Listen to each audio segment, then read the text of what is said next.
নমস্কার। আপনাদের সকলের ভালোবাসায়, সহযোগিতায় ও আশীর্বাদে রোজ রোজ শুনি ভগবানের বাণী। এই সমবেত অনুধ্যান 300 পর্ব অতিক্রম করেছে। আপনাদের সকলকে আমার আন্তরিক কৃতজ্ঞতা ও শুভেচ্ছা জানাই। আজ পরিবেশিত হলো 301তম পর্ব।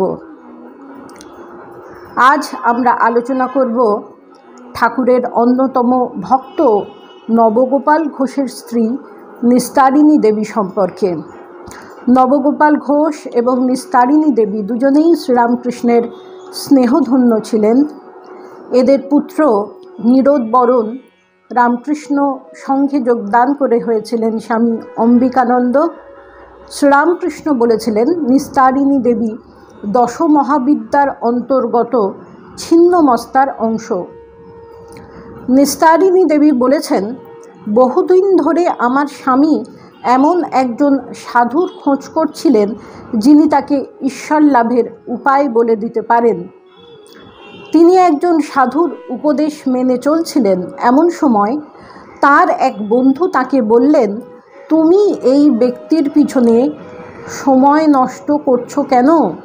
দক্ষিণেশ্বরে যাও, সেখানে একজন পরমহংসকে দেখবে, উনি তোমার সংশয় দূর করবেন। অতএব আমার স্বামী ও আমি দক্ষিণেশ্বরে গেলাম এবং শ্রীরামকৃষ্ণকে দর্শন করলাম। তিনি সস্নেহে আমাদের গ্রহণ করলেন এবং আমরা অনুভব করলাম যে তিনি একজন স্বর্গীয় পুরুষ। এরপর 3 বৎসর আমরা দক্ষিণেশ্বরে যাই নাই। আমার স্বামী কতগুলি সাধনা অভ্যাস করছিলেন এবং ভাবছিলেন যে সেগুলি সম্পূর্ণ করে অন্য গুরুর কাছে যাবেন। একদিন হঠাৎ ঠাকুর দক্ষিণেশ্বরে একজন ভক্তকে বললেন, প্রায় 3 বছর আগে নবগোপাল ঘোষ নামে একটি লোক তার স্ত্রীকে নিয়ে আমার সঙ্গে দেখা করতে এসেছিল। তারপরে সে আর আসেনি। তাকে বলো আমি তাকে দেখতে চাই। 3 বৎসর পরেও তিনি আমার স্বামীর নাম মনে রেখেছেন। তিনি যখন আমাদের ডেকে পাঠালেন, ঠিক সেই সময় আমার স্বামীরও তার সাধনাগুলো সম্পূর্ণ করেছিলেন। পরের রবিবার আমরা ঠাকুরের কাছে গেলাম, আর সেই সময় থেকে আমরা নিয়মিতভাবে প্রত্যেক রবিবার যেতাম। সকাল 10টা থেকে রাত 10টা পর্যন্ত থাকতাম। আমি যখন যেতাম তখন ঠাকুর সমস্ত পুরুষদের বাইরে যেতে বলতেন এবং আমার সঙ্গে একা কথা বলতেন। একবার তিনি আমাকে প্রশ্ন করেছিলেন আমি কেন আসি, তার মধ্যে কি দেখেছি যা আমাকে দক্ষিণেশ্বরে ঘন ঘন আকৃষ্ট করে। আমি উত্তরে বলেছিলাম, আমি বলতে পারি না, কেবল এইটুকু জানি যে প্রহ্লাদ যাকে পেয়ে তার বাবাকে ভুলেছিল, ধ্রুব ও অন্যান্যরা তাদের বাবা মাকে ভুলেছিল, আমি এখানে তাই পেয়েছি।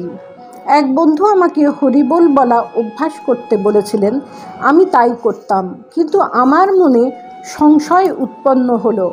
নিজেকে বললাম আমি হরিকে ডাকছি, অথচ আমি জানি একমাত্র গুরুর মাধ্যমেই মুক্তি লাভের চেষ্টা করতে হয়।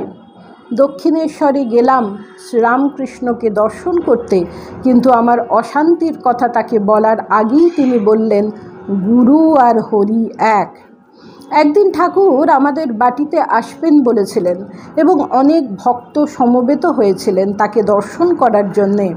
যখন তিনি এলেন, সোজা উপরে উঠে এলেন এবং আমার সঙ্গে খানিকক্ষণ কথা বললেন।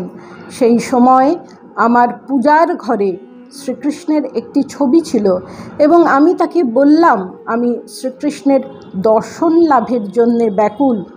তিনি নিচে চলে গেলেন, যেখানে সব ভক্তরা সংকীর্তন করছিলেন। তারা তার গলায় একটা ভারী মালা পরিয়ে দিলেন, যেটি তার পা পর্যন্ত ঝুলছিল।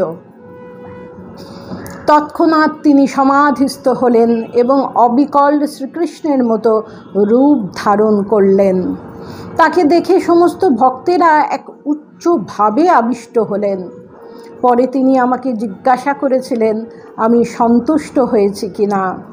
আমি বললাম আমি রাধাকে শ্রীকৃষ্ণের পাশে দেখতে চাই। তিনি হাসলেন আর বললেন, ও তাহলে তোমাকে কিছুক্ষণ আরও কিছুকাল অপেক্ষা করতে হবে। আর একবার তিনি আমাদের বাটিতে এসেছিলেন। তখন তিনি শাড়ি ও অলংকারে সজ্জিত হয়েছিলেন। তিনি ফল ও মিষ্টি খাওয়ার সময় এমনভাবে কথা বলতে লাগলেন, ঠিক যেন একটি তরুণী স্ত্রী তার স্বামীর কাছ থেকে আরও গয়না চাইছে। এই অভিনয় 1 ঘন্টা বা আরও বেশি সময় ধরে চলেছিল। শ্রীরামকৃষ্ণের অনুকরণ করার ক্ষমতা ছিল অসাধারণ। আমরা পরবর্তী পর্বেও আলোচনা করব নিস্তারিণী দেবী এবং শ্রীরামকৃষ্ণের সঙ্গে যে সাক্ষাৎকার। নিস্তারিণী দেবী ছিলেন তার স্নেহধন্য। তিনি কিভাবে ঠাকুরকে দেখেছিলেন, কি কথা তিনি জানতে পেরেছিলেন বিভিন্ন ঘটনায়, সেইগুলিরই আমরা পরবর্তী পর্বে স্মৃতিচারণ করব। নমস্কার। প্রাণারাম প্রাণারাম প্রাণা